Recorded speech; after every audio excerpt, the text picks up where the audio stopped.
You're so beautiful. Thank you.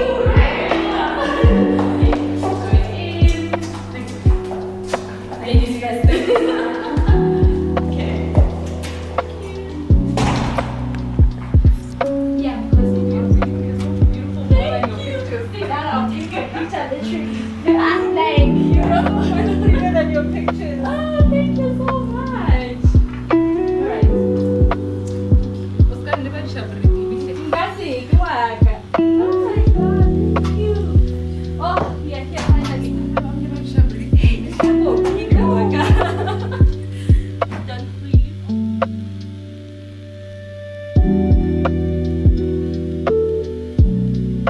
Hi, mummies. Welcome. My name is Vincent, and really welcome to the very first ever podcast interview today with SelfCare Mama.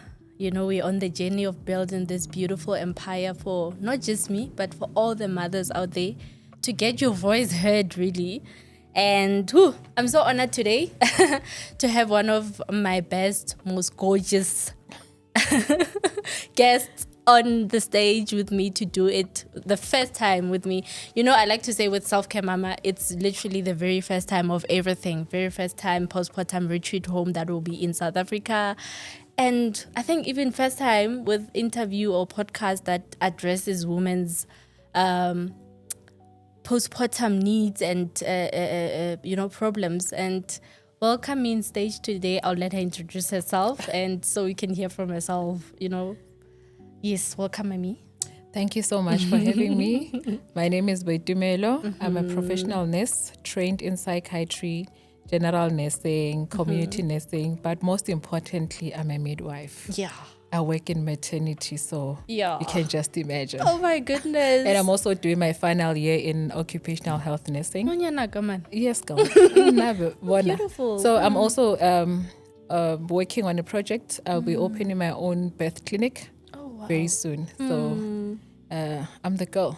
Oh, wow. Thank you for having me. I'm inspired because now, when we spoke, if you guys and arranging this day and finally it's here, thank God, I honestly just thought midwife and only midwife, and now hearing all of that, beautiful. I'm inspired. Thank you so much. There's Cool. so much to be done, when it comes to nursing, to bring back the image of nursing, so there's just so much. We are still on a long journey, but we'll eventually get there. True, Yeah. true. So what inspired that? Maybe let's start there. Working in maternity, you get to realize that so many women are going through a lot, especially during the antepartum, the postpartum. It doesn't just end there. When they go back home, you wonder what's going to happen because you see them struggling during ANC and then during postpartum. And you're like, okay, how do they cope? But unfortunately, we cannot get to their homes to see how they cope.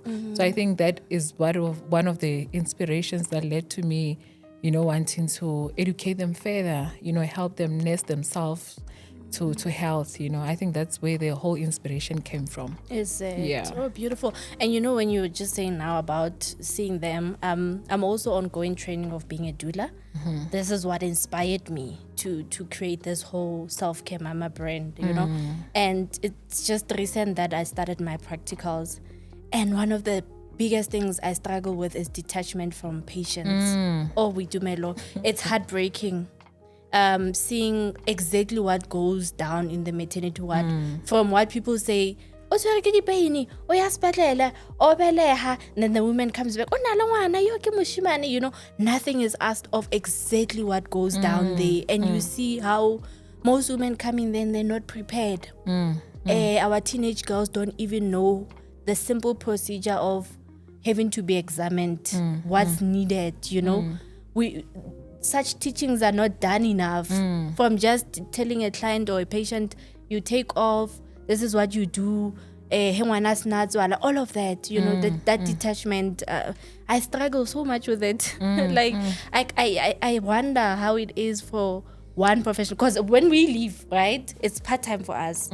Lena, you are probably even on a 12-hour shift at most, right? Every day, 7 days a week. How do you overcome that? Listen, it all begins at the clinic, really. The first time you are told that you're pregnant, that's where now it all begins. You're like, how did it all start? So for example, with a teenage girl, it's her first time. And then you go to the clinic. Most of them say that I went to the clinic, I wanted to do family planning, for example. And then I did a pregnancy test. We do all the tests. It's not you her have to. saying, Before you do your family planning, whatever that you decide on, you need to first start by doing your pregnancy test. And then you find that you are pregnant. And some can't remember who was the last person I slept with. Sure. Or how did I get here? So now immediately there you need to adjust your mind. You're like, oh God, I'm pregnant. So this is where now you decide either you're going to have the baby or you're going to abort.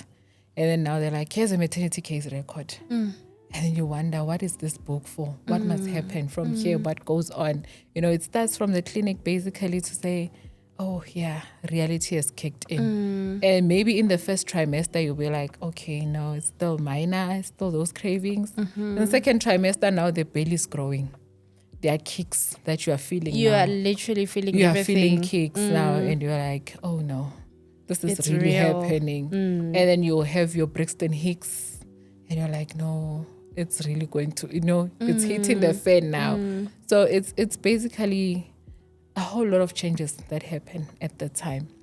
And with the 12-hour shift that we're doing, I'm telling you, with the short stuff as well. And then you have to be in between, ANC, labor, Do it all. nursery, do it all. You're like jack of trades. And they keep on reminding you that, remember, ma'am, you're a jack of all trades. You are a R425, you're a comprehensive. You need Is to this do it now all. the department or the patients? Both. So, and at the same time, your conscience is saying, I'm a midwife. I've got 2 lives here. I've got a mother, I've got a baby that I need to make sure that they come out of this delivery room or they come out of this antenatal room alive and healthy. So it's a tough. lot. It's a lot, really. Sure. And we do become attached to patients. I often hear people saying that nurses are ruthless. and Habana stuff. dipelo. Habana pelo. Trust me. Ke a lebolela today. I'm here to stand for everyone. Trust me, when a mother loses a baby, It we hits. become so shattered. It You hits. deliver a baby, the baby is 1.2 gram, and then you try by all means, you put the baby on CPAP, on your puffs, and all those kind of things. And when the baby demises, then you have to look at the mother and say, I'm so sorry. Oh my God. Yeah. It's really heartbreaking. Sure. So we go through a lot, hey. And then you get to a point where you get home and then you're just crying. You're like, Sure. oh my God, it really happened. Today was just one of the worst. Or you get home, you left a baby that is on CPAP, and then you text the night staff. You're like, how's the baby doing? That's how attached. It's more like behind the scenes kind of things that people don't get to They see. don't. So And they don't even question. Hence, I keep just going back to my practicals because it's so real there, and especially with the midwives that we see, but rude and all that. But come to think of it, it's all of that heartbreak that one has to endure all throughout. I've been there for half a year, and already we do Trust every me. time I get into the labor ward. It's as if edula mo maleng, and most times I get the relief when a mother can push the baby out and maternity ward and everything as well. But when I leave and there's some that are still going through the labor process and you're not sure high blood, all those, and you're like, yo God, what happens when I leave? Unfortunately, we're doing our practicals at the public hospital. We don't even get to now take clients' contact and follow up. And I'm building my own brand now to also just make such an awareness. It's very hard for me. I don't want to lie. And one of the most difficult things that I see nurses and midwives go through is that mental. The brand is for women, pregnancy, right? Their mental health, but for you guys as well. please create something for us. Please, I beg you. We really need it, Yeah. really. We really need it. You get home, you're at a breaking point and you're like, you advocate, You really advocate for patients. There was a patient that I was dealing with last week that went into hypovolemic shock. So after delivery, she just crashed. and the baby is still there, attached to the mother. The placenta is not yet removed. The cord is not yet clamped. The patient is crushed. Then you can just imagine, after you bring back the patient to life, then you're like, God, how did I do this? It is only by your grace, We go through a lot.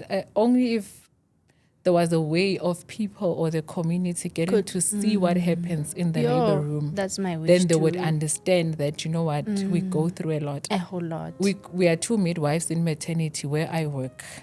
If I go for a C-section, the other midwife is alone in the ward. Literally Alone amongst maybe 20 patients. She's even sometimes capable of having 2 or 3 deliveries at the once. same time. Yeah. Then you do a PV here, she's 8. You do a PV there, she's 9. You do a PV there, she's 10 centimeters. Then you need to act swiftly and say, where do I go first? Do I go to this difficult patient that is 8 centimeters dilated, or do I go to the one that is fully dilated but not yet ready to push? So you have to decide, and you are alone. I'm in theater for a C-section, and when I come back immediately from C-section, or when I'm in theater, I'm busy thinking, well, what is happening in the maternity ward? There's also nursery, there's KMC, kangaroo mother care, and there's neonatal ICU in the same unit, and it's just the 2 of us. So you can just imagine what you go through. So please, we also need the self-care, please. I'll be your first client. Literally, I know. I'll be your first client. You, my queen. It's just a lot. Yeah, it's a lot. And it's sad. It's heartbreaking. Especially, it's like, I can just touch on so many things at one time. You get me. It's a lot. When you wish that the community could understand, and working in a place where it's community-based, right? How do you overcome? I know we're just talking about it now. The myth. People have cultural beliefs. They come in. I can only imagine. I remember also not long ago we had a Muslim woman coming to give birth, and the whole time she didn't take off now the garments. But obviously, you will. And immediately when they are done, they want to now. And we are not done. That belief. How do you guys deal with that? How do you deal with that? Firstly, the language barrier is a problem, eh?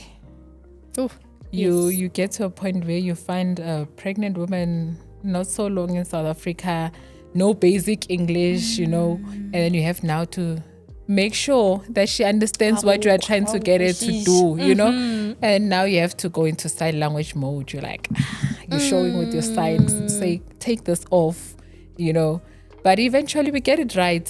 But now we've introduced this whole thing of saying if there is a language barrier, we allow the partner to be there, or a relative to be there to come and interpret for us. Because at the end of the day, there's a mother, there's a baby that needs to both come out alive. So we try by all means that maybe the relative can be there. And in terms of culture, that is still a struggle. People believe when they are pregnant, babofiwa, I went to a prophet. The prophet said I must drink this, I must buy Coke, body size, and then they'll tell me what to do with it. And at the same time, we as midwives know what those things do to the baby. Yeah. So we try by all means to educate women when they come for their antenatal visits. In the clinics, in the hospital, we go on radio as well to educate about this kind of things.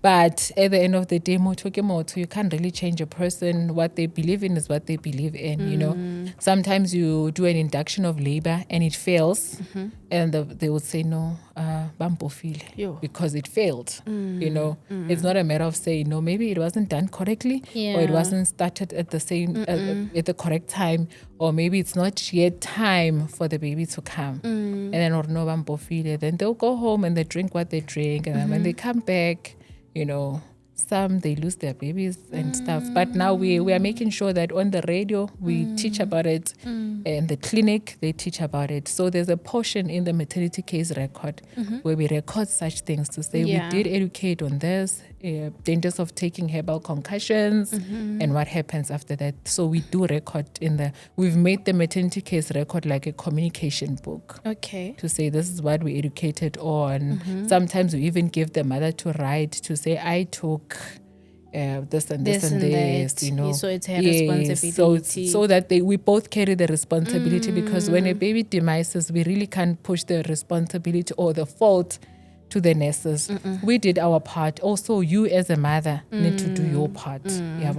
Yeah, so that's how we tackle it now. But it's the journey is still long. It's very long. It's still long. We need education. We need self-care mama, to come in and impart this education, especially to ANC classes, still pregnant mothers, people that still want to conceive, Yes. that this is what Every happens. woman. This is the journey. This is how you tackle these things. So the journey is still long. We need all parties to come on board. And it's also just so sad that we can be sitting here looking so gorgeous like this, and it's as if those things are really not happening.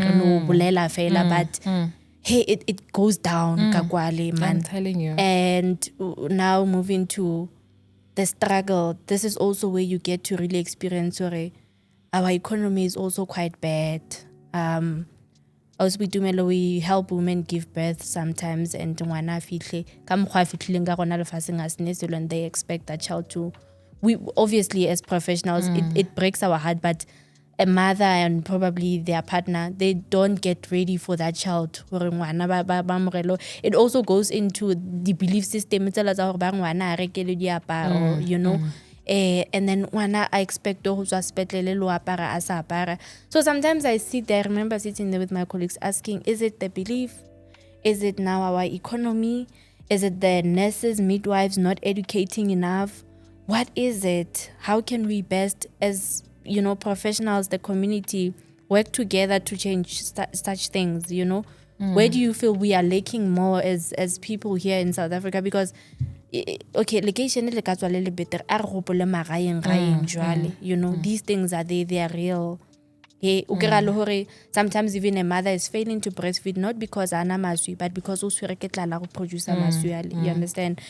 Where are we failing? Who's failing more than the other? I think this whole thing, it needs both parties, healthcare workers and us as the community. Because in rural areas, the one activity that is well known or is best is sex, really. That one we really need to be honest about it. In rural areas, if there are no other extra mural activities or other activities that are being done, sex is the one that number one, it comes out best. So it's more of education more than anything.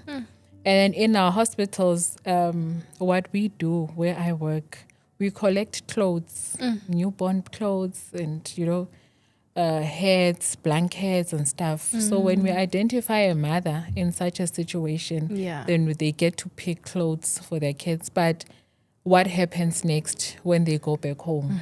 What happens next when they go back home? And we usually advise them to breastfeed, because breast milk is free. It's free. And then you don't have to buy formula. But I think maybe we are failing in the part of family planning. We fail to educate them about family planning, the options that are available for them. Your BTL, if maybe it's an elderly mother, you can advise them to book for BTL.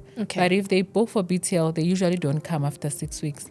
So you can advocate to say, let it be done now before this woman goes home. Then you know that this person is done. Secondly, there's your implanon. It lasts for 3-5 years. 5 years. Yes. And then there's your IUCD. That also lasts for 5 years. So I think we're failing when it comes to family planning. It's that we don't educate them enough at the clinic, or we don't give them enough options at the hospital.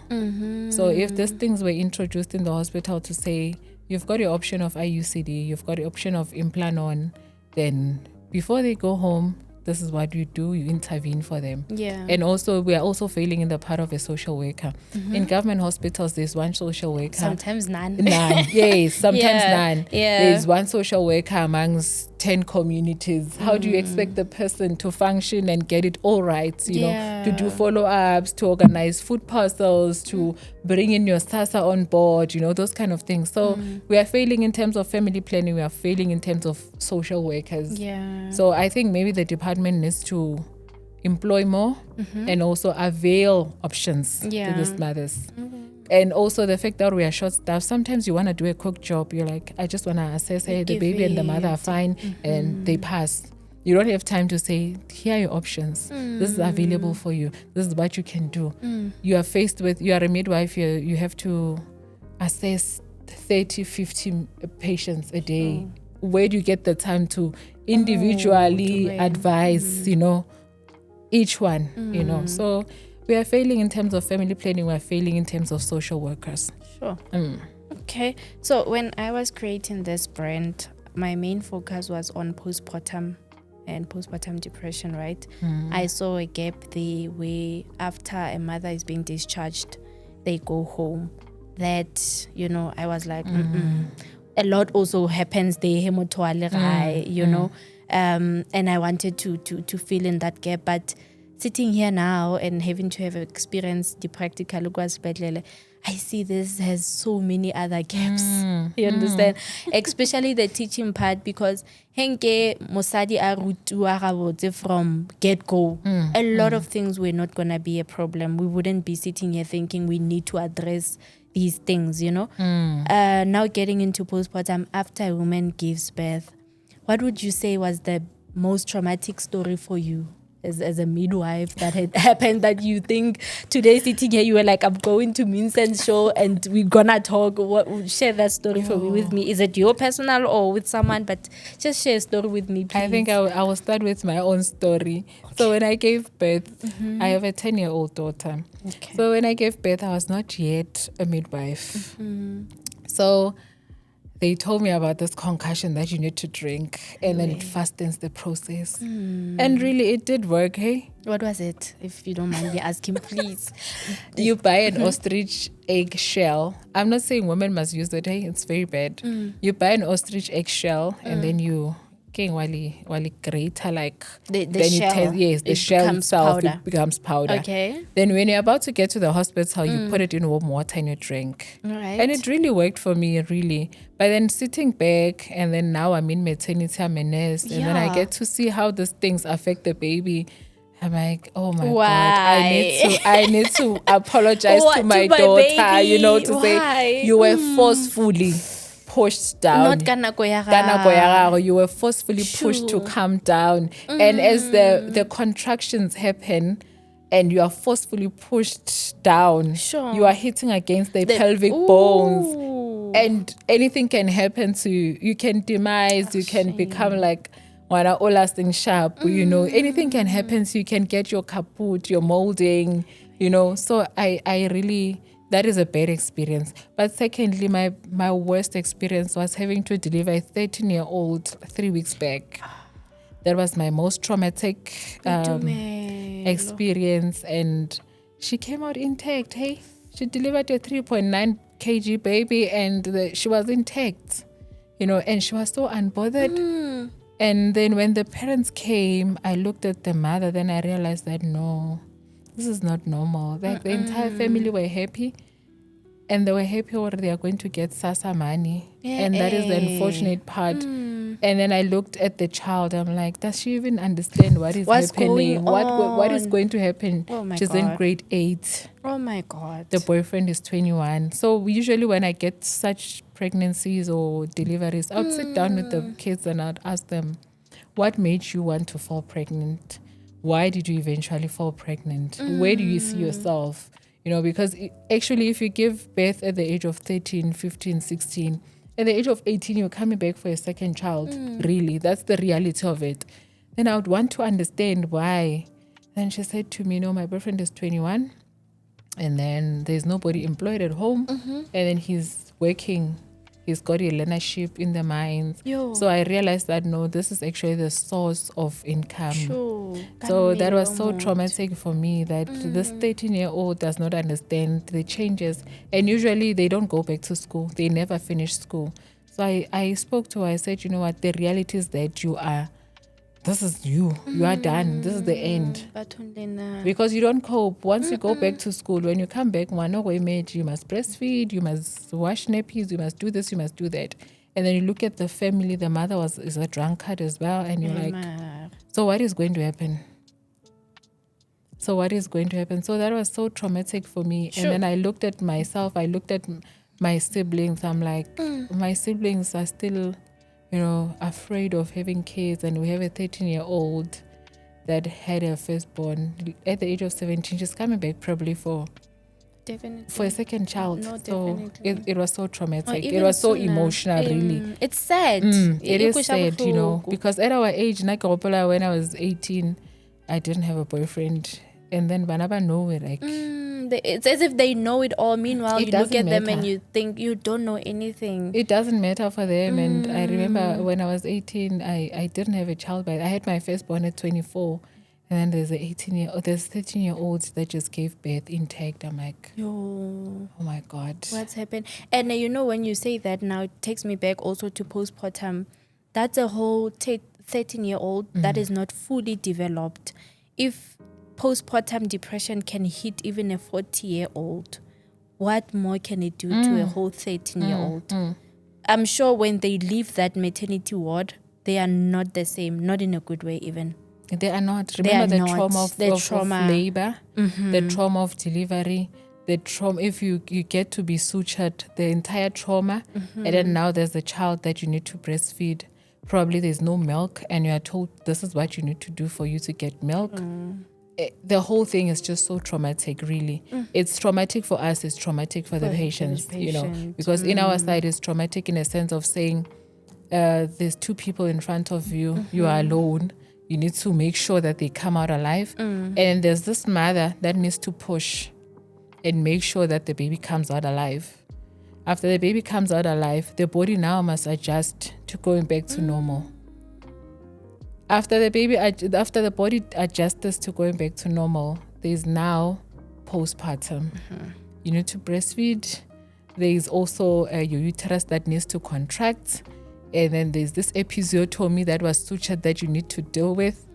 And then, it's just the whole process. So many emotions. You need to now become a mother. There's somebody next to you that needs your attention. 24. But your body also needs attention at the same time. So it's just trauma, really. It's traumatic. And most times when they are young, they cannot even balance the two. They choose one. That's why we find most kids neglected, because honestly, she had no choice but to choose herself as well at that time, because then she'll be falling apart in so many ways, It's even worse if she gets hemorrhage, and then after that, the nutrition that has to be put back into the body. Sometimes they don't even have those necessities at home to provide, Like I say, when we say these things, it's as if professionally they know better. The society doesn't want to normalize dilo tse right, we can go all and all. One thing that I know is that the community hates hearing the truth. That's one thing that I know for sure. They just hate hearing the truth and the reality of it. I was having a conversation with one of the mothers of a 16-year-old that just delivered. So when they came, it was the mother-in-law and the mother of this kid. Then I asked the mother-in-law, I'm like, do you call this normal? At the age of 16, she delivered, okay, fine. She's alive, the baby's alive. And then there's this person that is called a mother-in-law. Do you see it as a normal transition? They even bought a push gift. They bought an iPhone. And then they say, no, this is a push gift. This is a gift for you. Thank you so much. I asked them, do you see this as a normal thing? Because if you guys see this as a normal thing, then it is okay for her to go and do it further, to say, no, it's appreciated or even in influence society. the others. Yes, it is normal. Don't worry about it. Then she says to me, but there's nothing I can do. But also as parents, we can do so much better. I have a girl, she's 10. And recently I've noticed that she's going into this adolescent thing quicker than myself. I even told her father, I'm like, you know what? I have a feeling that this one is going to fall pregnant at the age of 15. Sure. Because I could see the traits are there, the signs are there. So we also have a duty as parents to say, you know what, this is what we can do. If we can get postpartum at the age of 38, 40, 41, what about our kids? Sure. You are a kid, you're still being looked after by your parents. By your parents. And then you go get another responsibility. And even that care is not just physical care that people think it's mental care, emotional care, you know. I'm scared to have a second born simply because already it gives me anxiety on a daily to think about this one that's already here. We're swimming in the same boat.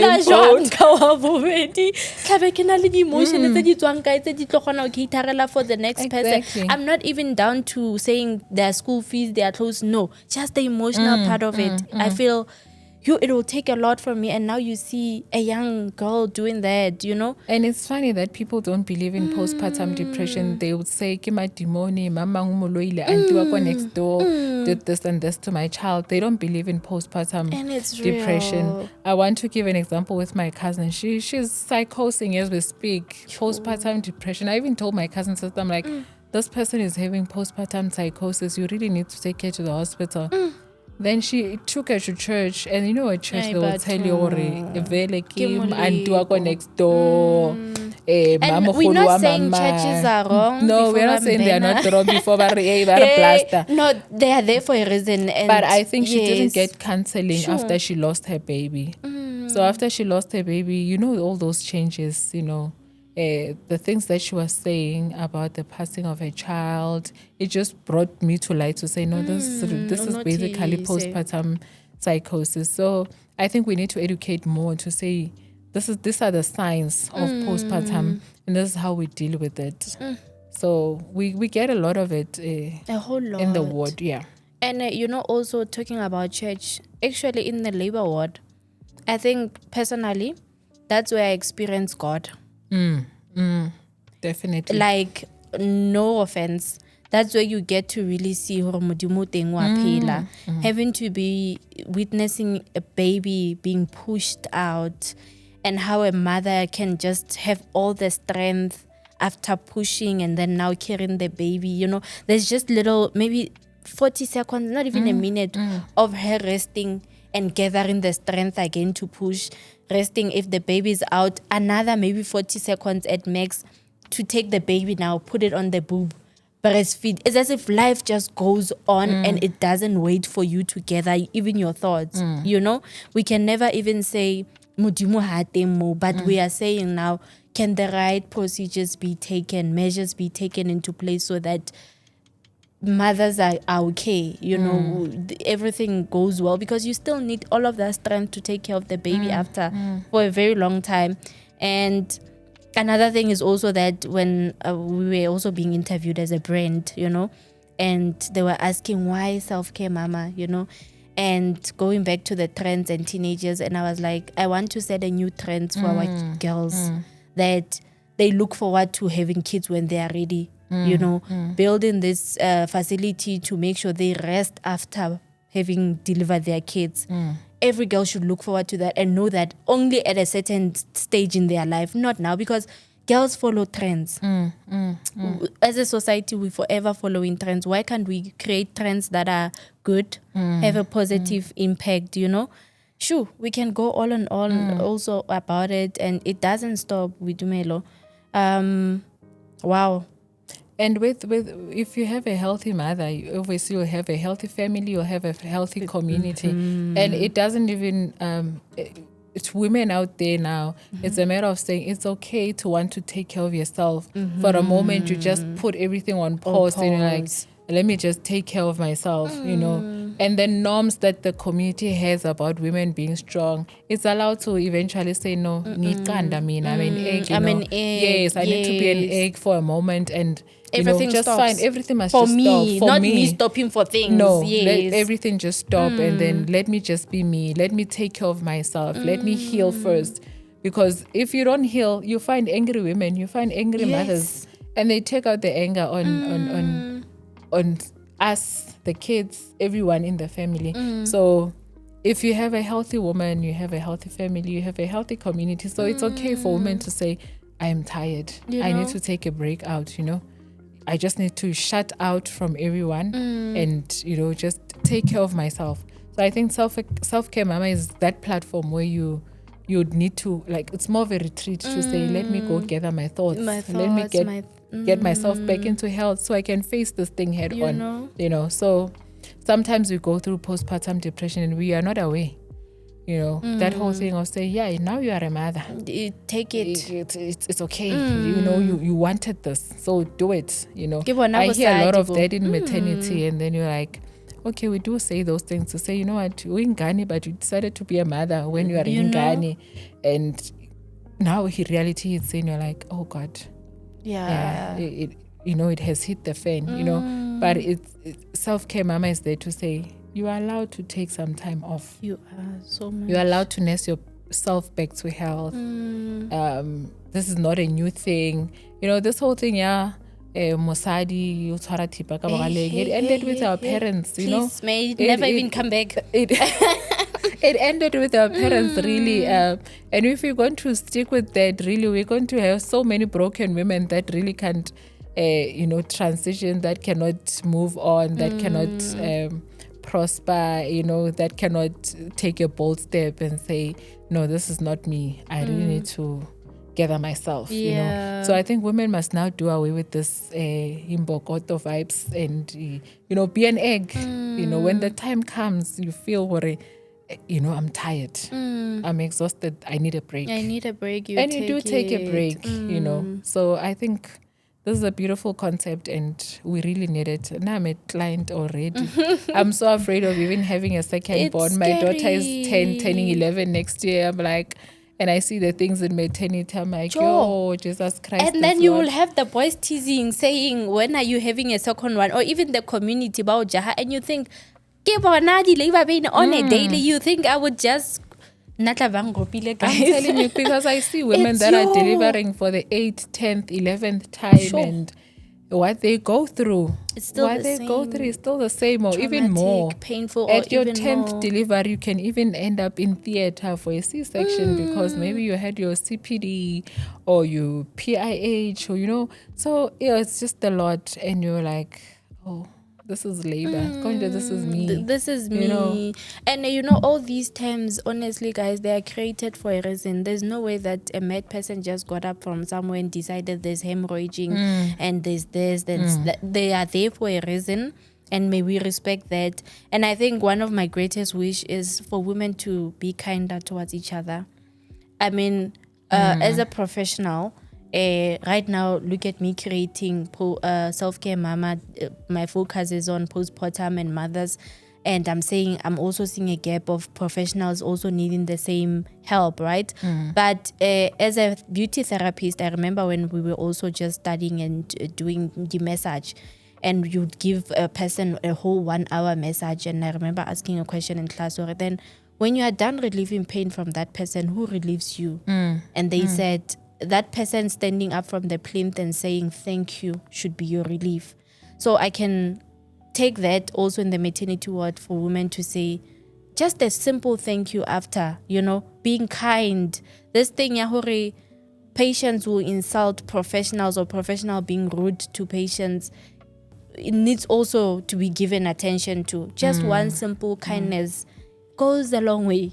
It does. When after you deliver a 16-year-old and then she'll be like, they're not cooperating, for example. And after the delivery, the pain is gone. And she'll say, oh, sister, thank you. And you were mad at this person 2 minutes ago for not pushing. And then the baby's out. And then she says, sister, thank you so much. And you're like, you remember, I was angry at this person. Yeah. The baby's out. Then you calm down. You're like, no, but you must not do it again. Yes. So some don't even say thank you, but the satisfaction comes from seeing both mother and baby healthy, being discharged, going home. That is where the satisfaction comes from. And then you look at the birth register, in a month you have 200, 250 deliveries in a month. Or you are mid-month and then there are 200 deliveries and all of them went home healthy and you're like, as much as they did not say thank you, this is where the satisfaction comes from. Yes. Sure. So it's maternity is a nightmare, honestly. But it's so satisfying to see how labor unfolds when you are there and the patient is fully dilated, the rotation of the head. Yeah, of the head. And you see how no, this thing can perform miracles, and then the stretching, the baby has to come out. And then after that, the body goes back to normal. It's like nothing ever happened. And you're like, you know what? There is God. There is God. There is you know, God. there's definitely God. Too much. And oh wow, sorry, but one of the things I also found hard being in the maternity ward was the smells. How do you guys deal with that on a serious note, on a personal level? I never even got to ask anyone up until we were in class back again, because we do practicals and class, and I was to the ladies. I spent a whole week feeling like I smell of the hospital smell. Obviously, the hospital smells is your mothers, your patients, you know, all of the things happening there. But a mother going to labor, there's a smell. Being checked, there's a smell. Baby coming out, there's a smell. After you understand all those fluids. And I, for a whole week, my scrubs, myself, I even asked somebody in the Uber, how am I smelling? Was I crazy, or do you guys also experience the same thing? We do, because remember, when a woman goes into labor, there's the part where the baby now is coming down. As the baby comes down, they press against the feces. So you'll feel like you want to pass stools. And eventually, when you are fully dilated, as you push, usually that's why they say, sister kinyako gaga, you know. Then as they push the baby out, then the feces will also come out. Then you get used to having to clean, because the baby must be born in a clean environment. Then you need to clean those feces, and you know, we eventually get used to it. It's hard, but different feces. I don't think every you do day. get used to it. Sometimes you rupture membranes, and the membranes, the amniotic fluid is just smelly. And remember, the one rule about nursing is that you don't get to, you know, make comments. Or you don't get to frown or, you know, make the patient feel uncomfortable to say, you're not smelling good or something. So you just need to clean the patient. And then so I always make a joke with them. I'm like, yo, guys, now we'll never get married. The way you guys, so they'll always laugh. They're like, Mara sister, you know, so we usually find a way of managing it and laughing about it. So I always tell them at work, I'm like, guys, if you take these things to heart, you'll always be a miserable sister. Sure. Make a joke out of everything that you come across. You know. But yeah, there are different smells for every day. And you find patients that have not bathed for 3 days, and then they come to the hospital, and then you need to do a PV. You can imagine how but at the same time, this is the patient. She's here. So what are you going to do? Are you going to say, no, you didn't bath? Go bath first. No. You attend to the patient. So it's hard. So I always say I honor nurses, I honor midwives. I do. I honor midwives, I honor nurses. For somebody that is out there, they don't know what's happening inside. They've got too much to say. But once you are inside, you get to realize that, no, these people are going through a lot. What my other friend was saying to me the other time, she's like, yo, every time after I deliver a patient and they pass stools and then they've got diarrhea, for example, I always feel like eating chicken livers. I'm like, what? And she says, yeah, I'm always craving chicken livers after I see the stools. I'm like, I be like, I'm like, hi, girl.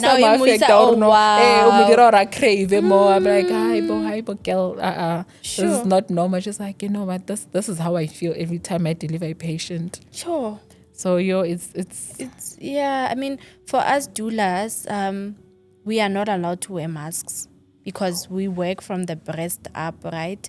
But obviously, because of our system in South Africa, at times we are found down there, but not obviously helping with delivery. Yeah, but you know, if there's a problem or the nurse went to the other one and you just wanna rectify to update the midwife to say, hey, the head is up, you need to be out down there.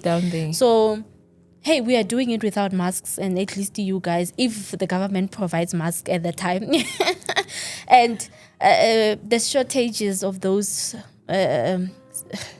important things not being there. How does it affect you guys? Really, it's bad. It's bad, really, because I feel like we can't even render proper nursing care, you know, because of the shortage that is there. But we eventually try with what we have, you know. At some point, you end up delivering a patient with unsterile gloves because there's a crisis. There's a crisis. And you can't hold the baby with your own bare hands. Maybe the mother's RVD reactive, and you are there. So you just have to do with what you have. Sure. You know, so it is a battle. But we are hoping that with the NHI coming, things will get better. You know, so we are just crossing fingers and hoping for the best. Yeah, but it is what it is. It is. It eventually comes back to you loving what you are doing. Yes. So it's all about you loving what you're doing. It's not for the but you can just take her. Ask me, I know. It's all about passion. It's about loving you what you do. You know, that's why they'll say other sisters are miserable, because usually it comes with love. You're not needed. Or else you'll take out your frustrations out on the patient. So hey, midwifery is hard. It is. But we pray for especially with the initiatives that we are creating. It's that short prayer that you do. You always say before you go to work. You're like, God, today is another day. Please be with me. And after work, you come back. You're like, thank you, Lord, for... You know, I delivered all healthy babies, and it was because of your grace, not by my grace, not by my, strength. It was you that hold my hand. Yeah. Okay. So I created here. These are Self-Care Mama Intimate Box. They are for you. Oh, thank my God. I need you to help me bless 2 mothers who I know will one day walk in there, or they usually do walk in there without these necessities in those boxes. You know, it's just your ordinary maternity pads, just a vest for the baby. It's the little I could do. Thank you so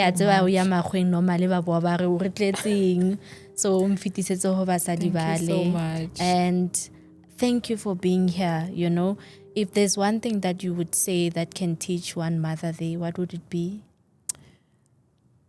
I would teach them that you are a blessing. Usually women are a blessing. You can't live without women, really. And they're the strongest beings that I've ever have to come across. I was telling my friend the other day, I'm like, he's male. So we're having conversation after work, and he was asking me how my day was. And I said to him, you know, I wish that men would experience what women experience in the labor ward, from ANC practically, and having all those changes that happen in your body, and then you are in labor ward, and then after that everything must just be okay. You go home, you are a mother, you are a wife, there's other siblings that you need to take care of, and all those things, they take strength. You know, you have women in maternity that would say you are booked for high risk and you need to be referred to a regional hospital, and they'll say to your sister, can I come back tomorrow? I've got kids that need to be bathed in the morning. Mind you, this is a PIH patient or a bed obstetric history patient. Sure. They're an emergency, but at the same time, they need to think about the kids that are left at home.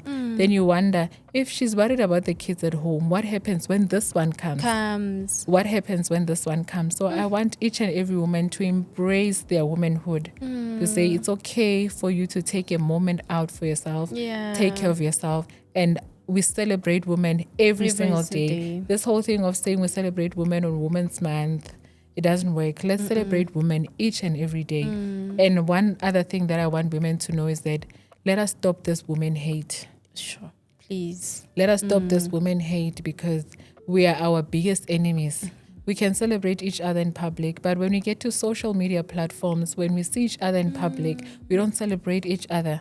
You know, so let's just stop this woman hate, because we break women.